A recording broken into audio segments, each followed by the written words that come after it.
하나님은 원망을 잘 다스려서 행복하기를 원하십니다. 하나님, 인간이 원망할 수밖에 없는 존재인 걸 아시죠? 그래서 우리가 어려움을 겪거나 또 힘든 일을 만나면 쉽게 원망할 수밖에 없는 그런 연약한 존재입니다. 근데 우리가 행복에 대해서 말씀을 나누고 있는데요, 원망은 우리 행복에 도움을 주지 않습니다. 그래서 하나님께서 우리에게 거듭 원망을 경계하라고 말씀하고 있습니다. 우리 행복은 우리가 사용하는 언어와 아주 밀접한 관계가 있습니다. 특별히 사도 바울은 고린도전서 10장 10절에서 그들 가운데 어떤 사람들이 원망하다가 멸망시키는 자에게 멸망하였나니 너희는 그들과 같이 원망하지 말라. 사도 바울은 원망에 대해서 아주 격한 언어, 아주 강력한 언어를 사용해서 경계하고 있습니다. 원래 이 단어는 다른 말로 표현하면 불평이나 불만을 의미합니다. 성경의 다른 번역을 보게 되면 원망이란 말 대신에 불평이라는 말로 번역을 했습니다. 새 번역에 보게 되면 그들 가운데 얼마가 불평한 것 같이 불평하지 마십시오.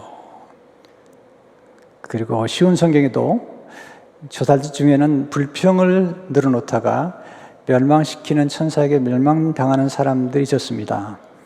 그러니 여러분들은 불평하지 마십시오. 이 불평이라는 한문을 보면 평화가 없는 상태, 우리가 불평하게 되면 평화가 우리에게 사라지고 또 불평하게 되면 우리 마음속에 불안이 찾아옵니다.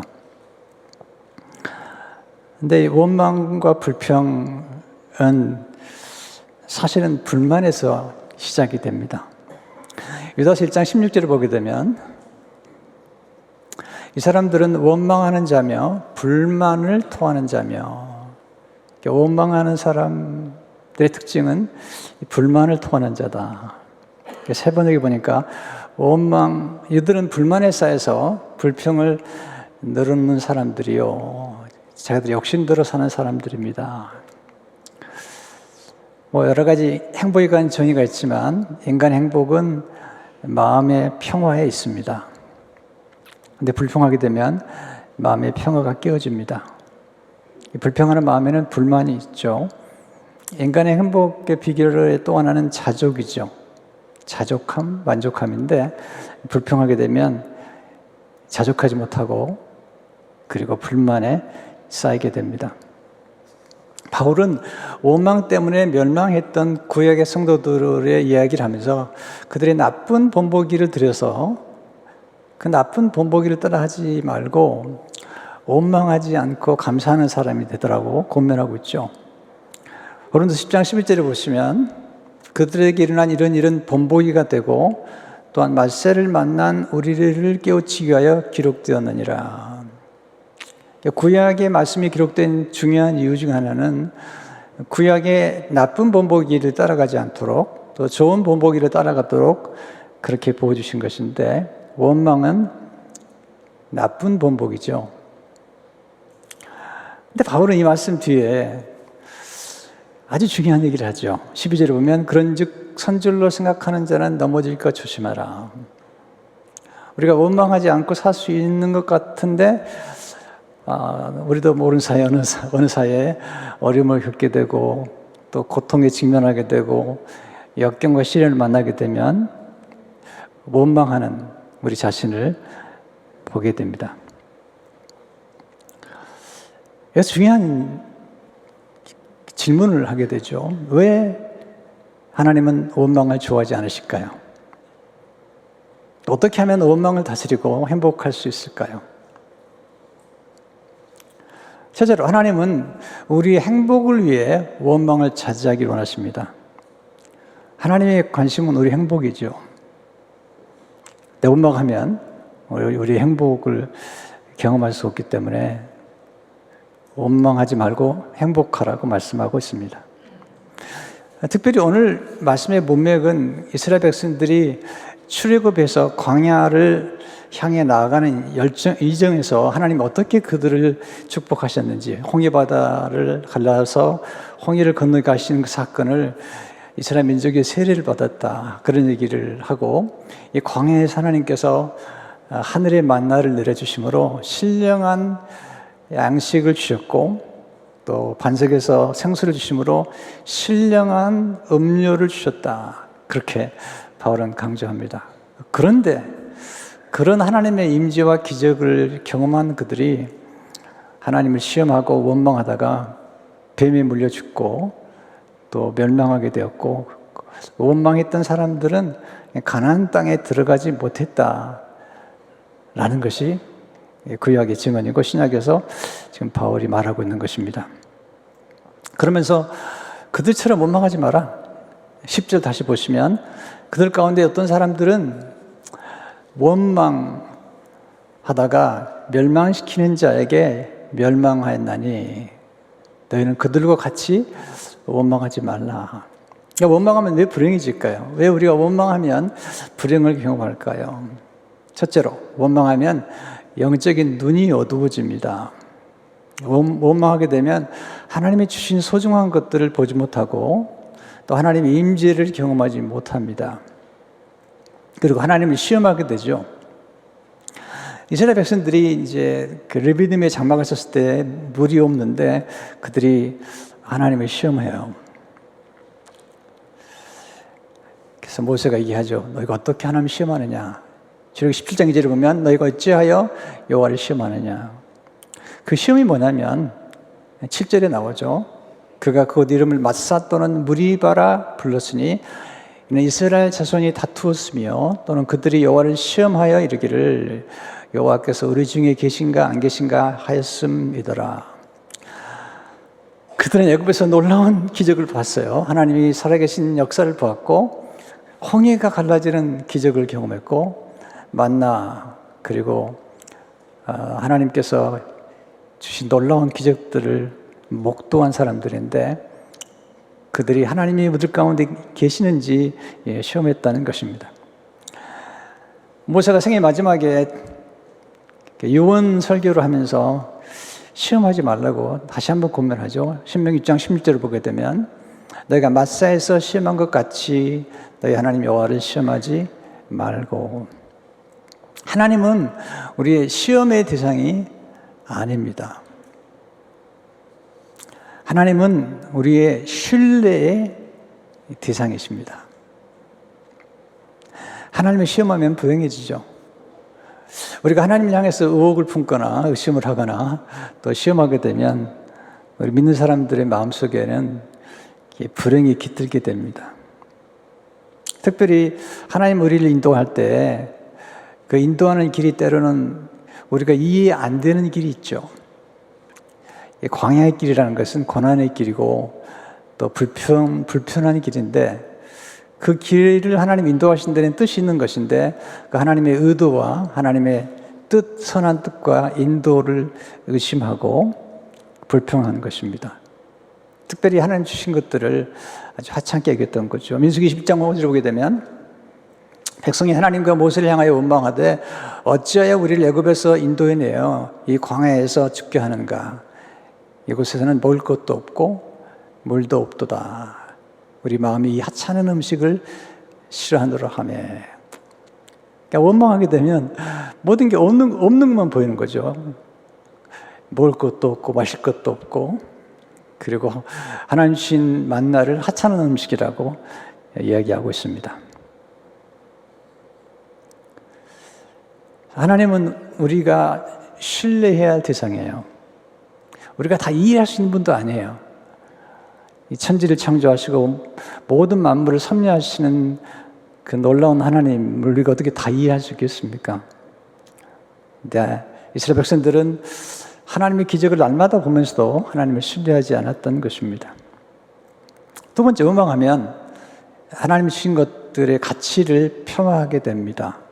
눈이 어두워지면, 그렇죠. 그래서 하나님 주신 만나를 그들은 하찮은 음식이라고 얘기했어요. 여러분, 광야에서 주신 만나는 하늘에서 주신 하나님의 양식이죠. 신령한 음식이었는데 그들은 하나님 주신 만나를 하찮다고 불평하고 그 가치를 폄하했던 것입니다. 사실 이 만나는 장차 하늘에서 오실 예수 그리스도의 모형이었습니다. 요한복음 6장 32절 33절을 보게 되면 같이 읽어볼까요? 시작. 예수께서 이르시되 내가 진실로 진실로 너희에게 이르노니 모세가 너희에게 하늘로부터 떡을 준 것이 아니라 내 아버지께서 너희에게 하늘로부터 참떡을 주시나니 하나님의 떡은 하늘에서 내려 세상에 생명을 주는 것이니라. 모세가 만나를 준 것이 아니라 하나님이 하늘에 주신 것이고, 그리고 그 만나로 예수님께서 이 땅에 오셔서 생명의 떡이 되셨다는 것입니다. 원망하다면 하나님이 주신 것들을 폄하하게 되고 그 소중함을 모르죠. 가나안 땅을 정탐했던 12명의 정탐 가운데 10명의 정탐꾼은 하나님의 약속의 땅, 젖과 꿀이 흐르는 약속의 땅을 악평했어요. 하나님이 주신 거면 좋은 건데, 그리고 거기 안에는 하나님의 선하신 뜻, 하나님의 기뻐하신 뜻이 담겨 있는데 그 가나안 땅을 악평했죠. 민수기 13장 32절을 보게 되면 이스라엘 자손 앞에서 그 정탐한 땅을 악평하여 이르되 우리가 두루 다니며 정탐한 땅은 그 거주민을 삼키는 땅이에요. 하나님의 선물로 주신 것들을 아주 소중히 여기는 게 중요한데, 하나님의 선물로 주신 가나안 땅, 그 땅을 악평하고, 또 우리가 눈이 어두워지면 하나님이 이미 우리에게 주신 소중한 재능권사와 축복들을 함부로 폄하하는 그런 실수를 범하게 됩니다.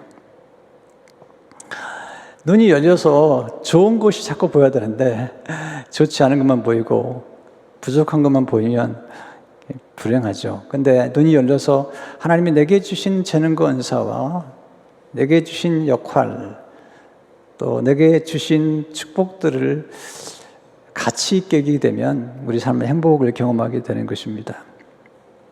세 번째, 원망하면 하나님이 예비해 두신 좋은 것들을 받을 수가 없습니다.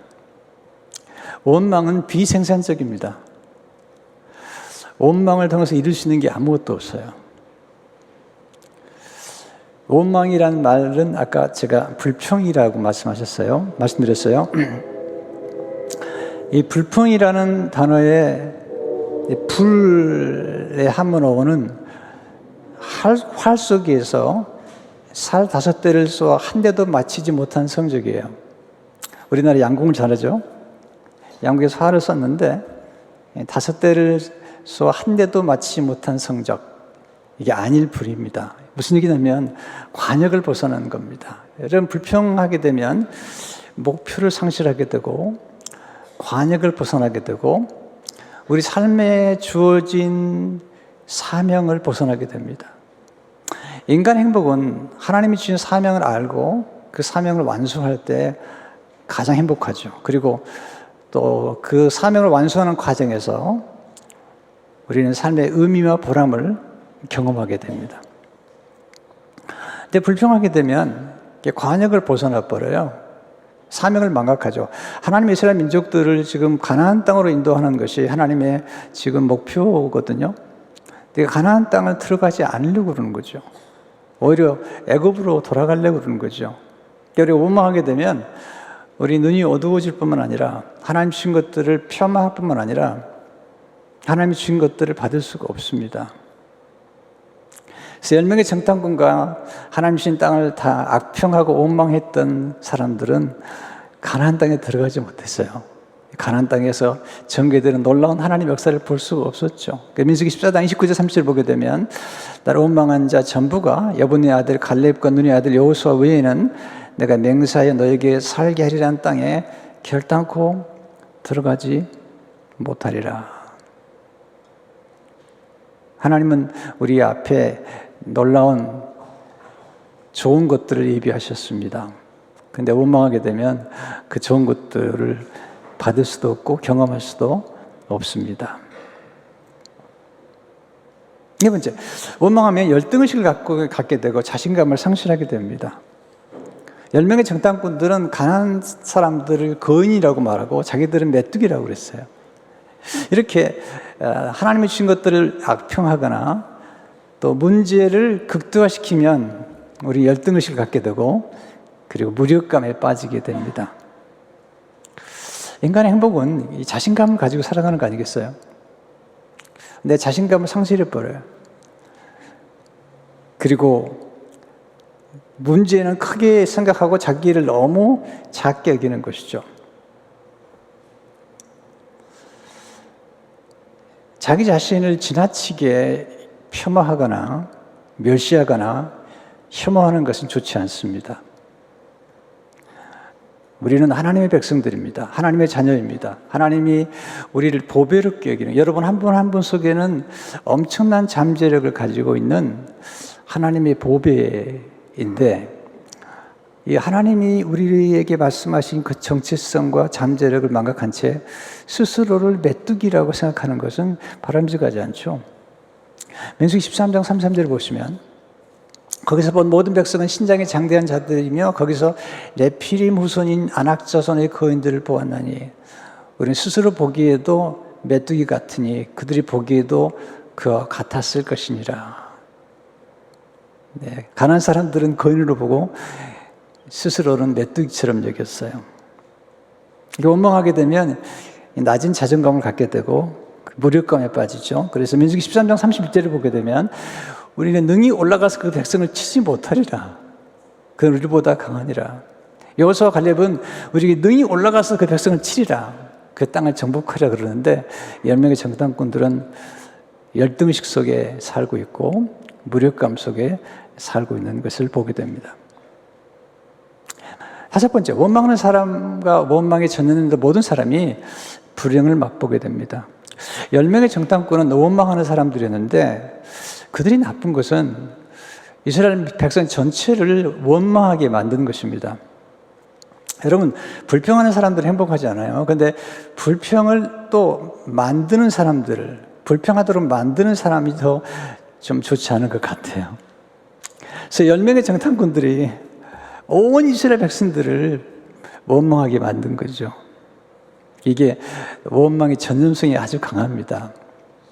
여러분, 우리가 긍정적인 생각보다도 부정적인 생각이 훨씬 우리에게 익숙해 있습니다. 그래서 이 부정적인 생각을 우리가 극복하는 데는 긍정적 생각을 5배를 추가해야 된답니다. 그러니까 부정적인 생각은 얼마나 쉽게 우리에게 전염되고 그리고 우리에게 빨리 와 닿는지 몰라요. 그러니까 10명의 정탐꾼들이 원망하니까 이스라엘 전체가 다 원망하고 울고 난리가 났습니다. 민수기 14장 1절에 3절을 보게 되면 온 회중이 소리를 높여 부르짖으며 백성이 밤새도록 통곡하였더라. 10명의 정탐꾼 때문에 온 백성이 밤새도록 통곡하였더라.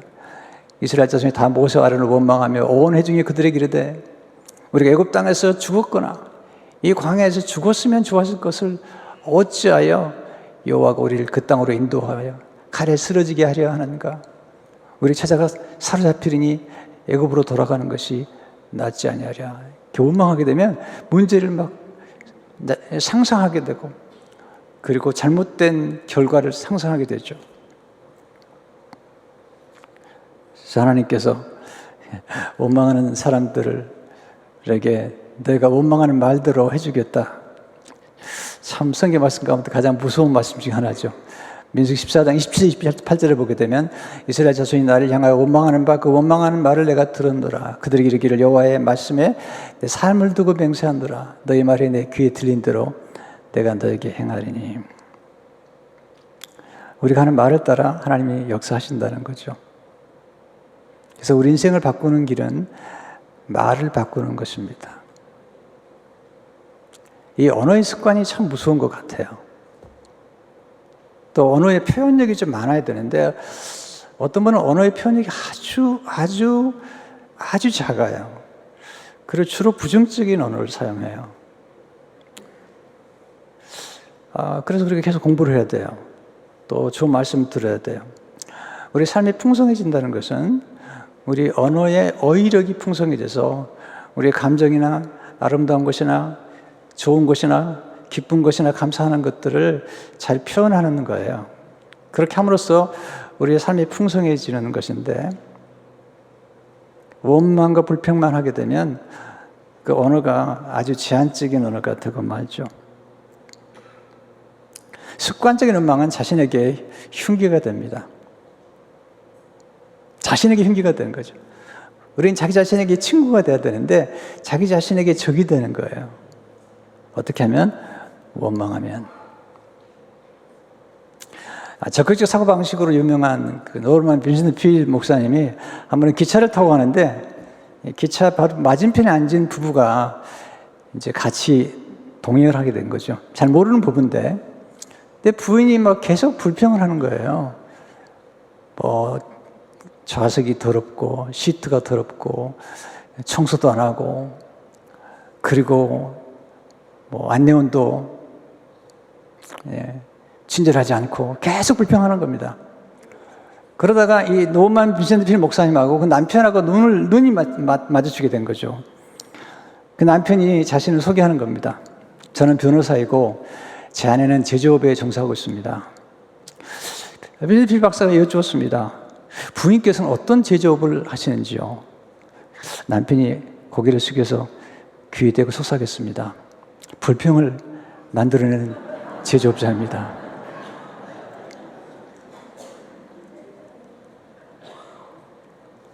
우리는 감사를 만드는 제조업자가 되어야 되는데 불평을 만들어내는 제조업자가 되면 안 되는 거죠. 두 번째, 하나님은 우리가 원망을 다스리는 지혜를 통해 행복하기를 원하십니다. 원망이나 불평이 습관이 되면 안 되죠. 잘 다스려야 되잖아요. 어떻게 가능할까요? 첫째로 하나님을 신뢰하는 지혜로 원망을 다스리십시오. 하나님을 신뢰한다는 것은 하나님의 인도를 신뢰하는 겁니다. 하나님의 인도를 신뢰한다는 것은 우리의 삶 속에 경험할 수 있는 여러 가지 인생의 시련과 역경까지도 하나님의 뜻이 있다고 믿는 것입니다. 어렵습니다. 로마서 12장 2절을 보게 되면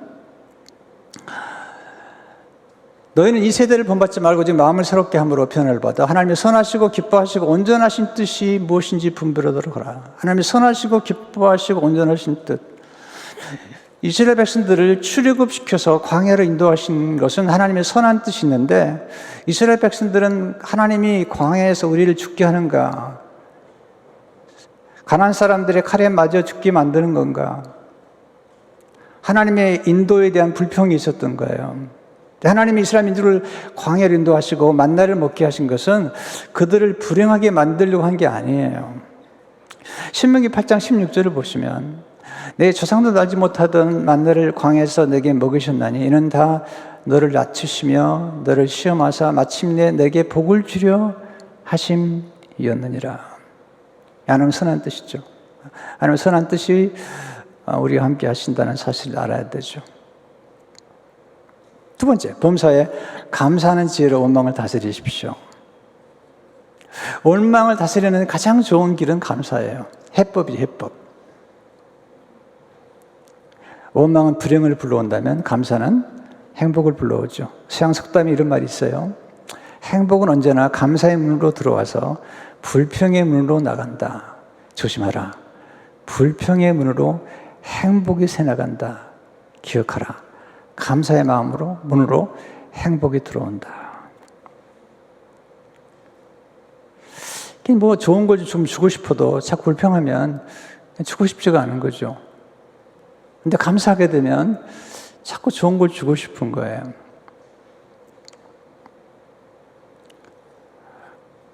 어떻게 모든 일에 감사할 수 있을까요? 그건 어려운 거죠. 그리고 모든 것에 감사하는 얘기는 아닙니다. 어려운 시련과 역경과 실패와 실족하는 것, 상실, 억울한 상처들, 재난, 전쟁, 갑자기 찾아온 어려운 질병들, 그것들을 감사하기 어렵죠. 우리를 괴롭히는 사람들. 그럼 뭘 감사하라는 것인가? 그 모든 사건 속에서 하나님이 역사하심으로 그 모든 사건을 합력해서 손이루시는 하나님의 절대적인 섭리, 그 능력을 믿고 감사하는 것입니다. 요셉이 계속 내리막길을 걷잖아요. 13년 동안 애굽에 끌려가고 감옥에 들어가고, 그 내리막길이죠, 계속해서. 근데 요셉의 생애를 보게 되면 그가 불평하지 않아요. 그가 머무는 곳에서 최선을 다하고, 그리함으로 결국 놀라운 결과를 가져오게 됩니다. 빌보장 14절에 보게 되면 모든 일에 원망과 시비가 없이 하라. 바울은 범사에 감사하라, 그렇게 말씀합니다. 원망한다고 사람이 변화되지 않습니다. 원망한다고 환경이 바뀌지도 않습니다.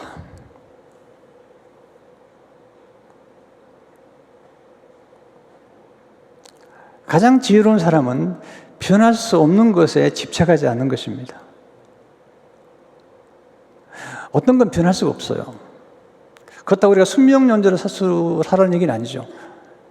우리가 부모님이 태어났는데, 어떤 분은 굉장히 가난한 부모에게 태어날 수 있죠. 그건 바꿀 수가 없어요.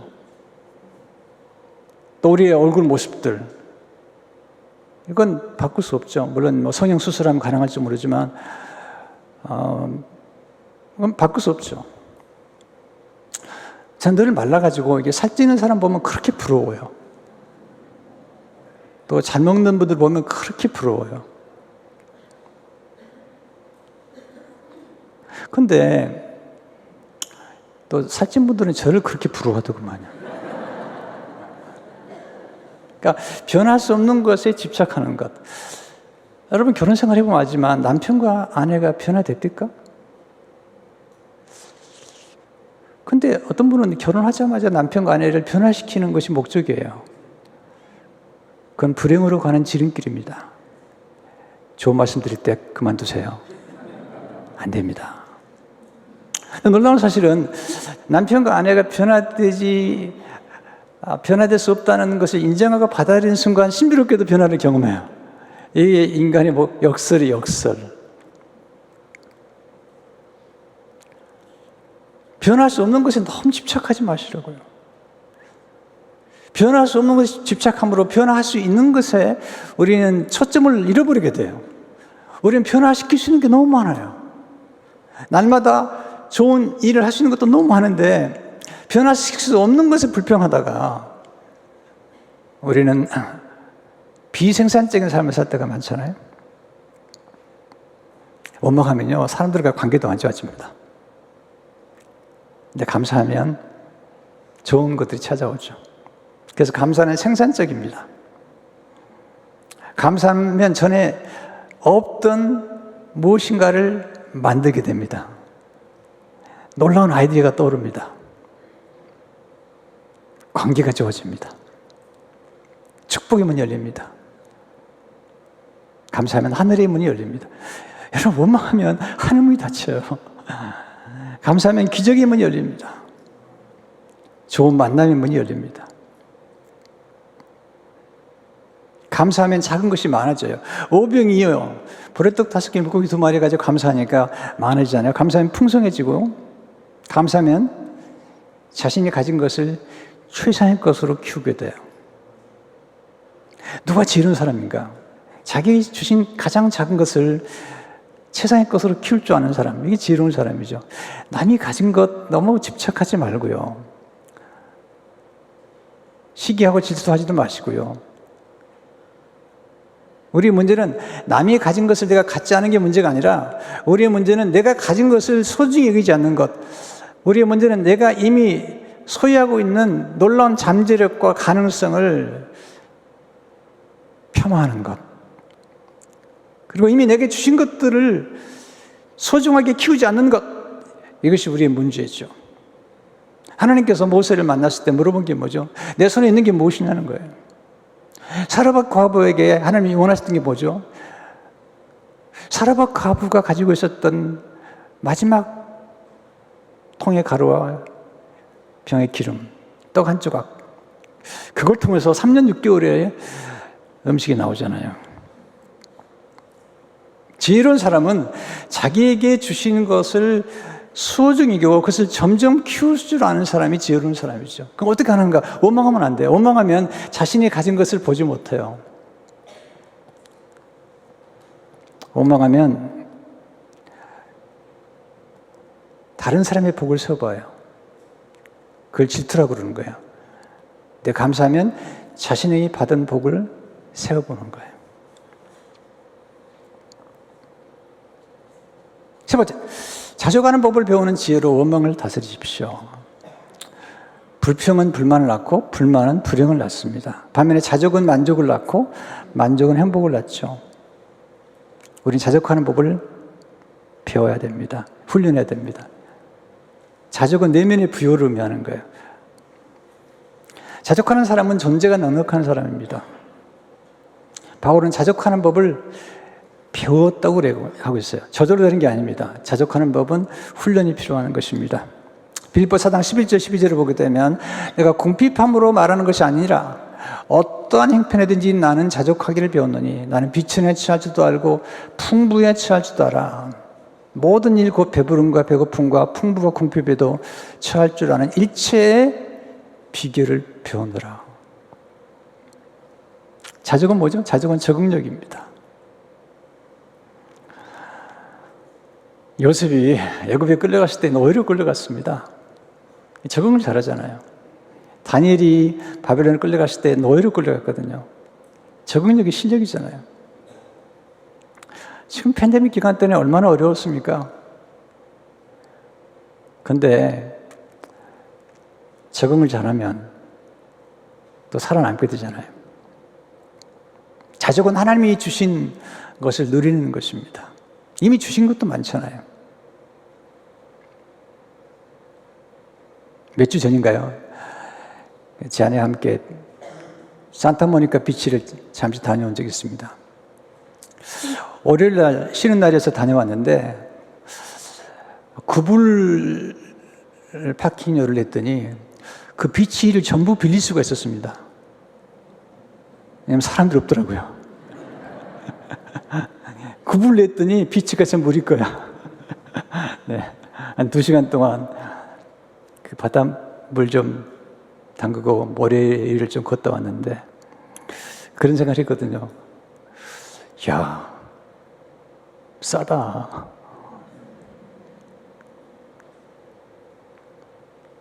그리고 구불 냈더니 화장실도 다 준비되어 있고 또 물도 또 씻도록 다 준비되어 있고 참 미국이 대단히 좋은 나라죠.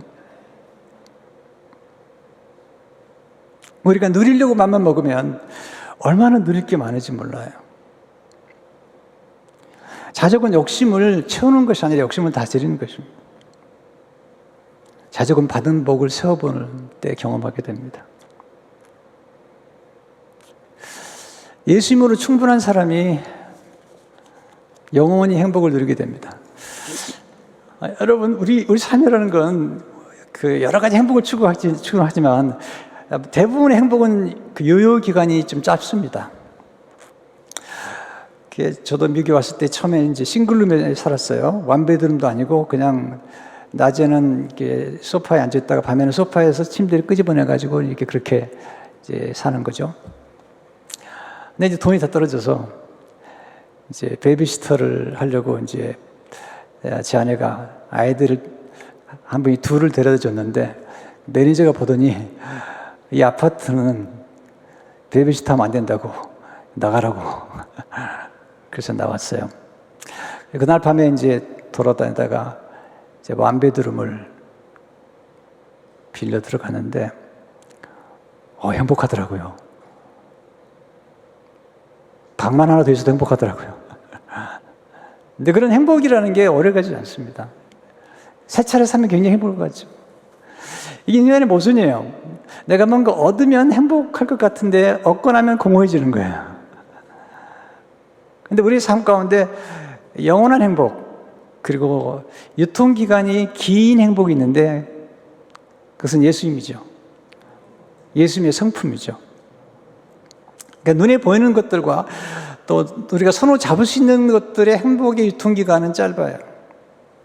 근데 우리 내면의 행복과 우리의 성품, 불만이 아니라 감사하는 성품, 원망이 아니라 자족하는 성품, 남이 가진 것을 질투하거나 시기하는 것이 아니라 내게 주신 것을 감사하고 소중히 키울 줄 아는 성품, 이런 성품들은 유통기간이 길어요.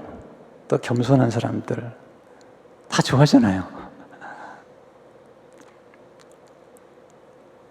근데 진정 영원한 행복을 주는 분이 계신데 예수 그리스도. 우리 이 땅을 떠나도 우리를 행복하게 만들 수 있는 분은 예수님밖에 없죠. 그래서 다윗이 왕이 있는데 시편 16편 2절에서 이렇게 고백하죠. 내가 여호와께 아뢰되 주는 나의 주님이시오니 주밖에는 나의 복이 없다 하였나이다. 예수님과 함께 영원한 행복을 누리시길 바랍니다. 여러분, 원망은 좋지 않습니다. 그러나 하나님을 신뢰하고 감사하고 자족하는 삶, 행복을 불러옵니다. 집단한 행복이 돌아오는 길이 있습니다. 그것은 원망이 아니라 감사할 때 집단의 행복이 여러분 곁으로 다시 돌아와 깃들게 될 것입니다. 행복한 삶을 사시길 주 이름으로 축원합니다. 하나님, 원망을 다스리고 정복하고 행복에 이르는 길을 우리에게 가르쳐 주신 것을 감사합니다. 원망함으로 하나님의 좋은 것들을 보지 못하는 그런 슬픔 현실이 아니라 감사하고 그리고 자족하고 하나님의 신뢰함으로 하나님이 앞으로 예비하신 더 놀라운 축복들을 경험하도록 우리 성도 한 분 한 분을 축복해 주옵소서. 예수 이름으로 기도하옵나이다. 아멘.